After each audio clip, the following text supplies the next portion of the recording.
जय नौ के अज़ीज़ तालिब इल्मों, आइए मैं आपसे मुखातिब हो रहा हूँ आपके चैप्टर नंबर 3 के तहत, और जिसका उन्वान है नादान दोस्त। मुसन्निफ़ हैं प्रेमचंद। नादान दोस्त कई मरतबा आप लोग पढ़े भी होंगे या देखे भी होंगे। बड़ा ही बेहतरीन बच्चों के नफ्सियात को प्रेमचंद ने बड़ी खूबसूरती के साथ हमारे निसाब में शामिल किया है। बच्चों के नफ्सियात को, बच्चे किस किस तरह की उसके अंदर जज्बात उभरते हैं, उन जज्बात को बड़े खूबसूरती के साथ हमारे सामने में प्रेमचंद ने रखने का काम किया है। यूँ तो प्रेमचंद बहुत बड़े मुसन्निफ़ हैं, बहुत बड़े अफसाना निगार, नावल निगार हैं। उनकी मिसाल किससे दी जा सकती है। वो गहरी नज़र रखते हैं लोगों के नफ्सियात के ऊपर। तो नादान दोस्त के तहत उसमें केशव और श्यामा दो मासूम बच्चे और बच्चियां, दो भाई बहन हैं। कम उम्र के बच्चे हैं दोनों भाई बहन।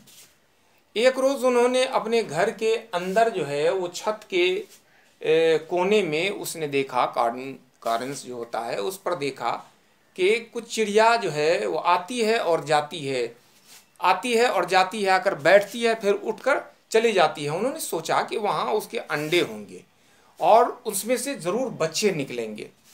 अब हर सुबह उसका ये मामूल हो गया। तो बच्चों की तो आदत होती है कि जब किसी चीज़ को देखता है और उसको अगर मना किया जाए तो वो फिर उसको देखने की उसकी ख्वाहिश और ज़्यादा बढ़ जाती है।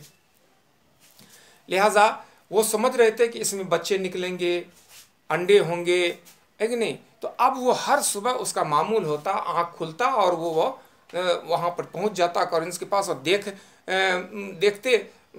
देखने लगता कि मैंने वो सोचता रहता कि अंडे इसके कैसे होंगे, उनके बच्चे किस तरह के होंगे, फिर कैसे वो उसमें से निकलेंगे। दोनों बच्चे आपस में एक दूसरे से सवाल जवाब करते, अपने दिल को तसल्ली दे दिया करते थे इन सवाल जवाब के साथ आपस में ही।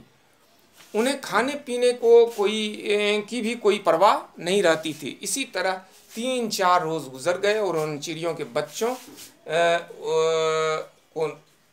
के बच्चे जो हैं वो नज़र ना आए। तो उनमें ख्वाहिश जागी कि इसको देखा जाए कि उसमें अंडे हैं या नहीं हैं, उसमें से बच्चे निकले या नहीं निकले।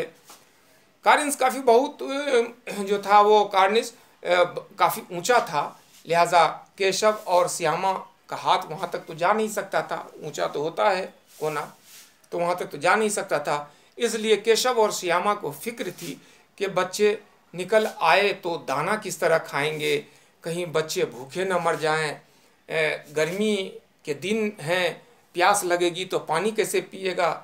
बाबूजी दफ्तर गए हुए, माँ ने उन बच्चों को सुला दिया और ख़ुद भी वो सो गई थी। बाबूजी तो थे नहीं उनके घर पर, माँ सो गई थी, इस बच्चे को सुला दिया था। तो इन बच्चों को नींद कहाँ होगी। उन बच्चों ने सोने का बहाना किया। माँ को जब लगा कि माँ सो गई है तो वो चुपके से उठे और कमरे से बाहर निकल आए और कार्निस तक पहुँचने के लिए केशव ने नहाने की चौकी पर स्टूल रखा। अब केशव का हाथ कार्निस तक पहुँच गया। हाथ देखकर दोनों चिड़िया वहाँ से उड़ गई। आप तो जानते हैं कि वहाँ जब किसी चीज़ को देखेगा तो चिड़िया तो ऐसे भी उड़ जाएगी। केशव तो उसकी भलाई के लिए कर रहा था। केशव ने देखा कि दरख्तों पर कुछ जिस तरह का घोंसला होता है ऐसा घोंसला नहीं है। चंद तिनकों पर 3 अंडे रखे हुए हैं। केशव ने श्यामा को सब बता दिया। श्यामा एक पुरानी धोती फाड़ कर लाई और तह करके एक गद्दी बनाई और तिनकों पर केशव ने उसे बिछा दिया, उस गद्दे को, और अंडे उस पर रख दिए। फिर श्यामा ने दाना और पानी की प्याली केशव को दी जो उसने अंडों के पास रख दी, ताकि वो जो बच्चे निकलेंगे उसमें से तो वो बच्चे को वो चिड़िया जो है उसमें से दाना और पानी जो है वो खिलाएगी। इससे पहले कि श्यामा स्टूल पर चढ़कर अंडों को देखे, माँ की आँख खुल गई और दोनों को कमरे से बाहर आता देखकर डांटा और कमरे में बंद कर दिया। शाम को 4 बजे श्यामा की आँख खुल गई और वो रोज़ की तरह कार्निस के पास आई। उसने देखा कि टोकरी गायब है और अंडे फर्श पर फूटे हुए पड़े हैं। दोनों को बहुत अफसोस हुआ और माँ के पूछने पर सब बात बता दी।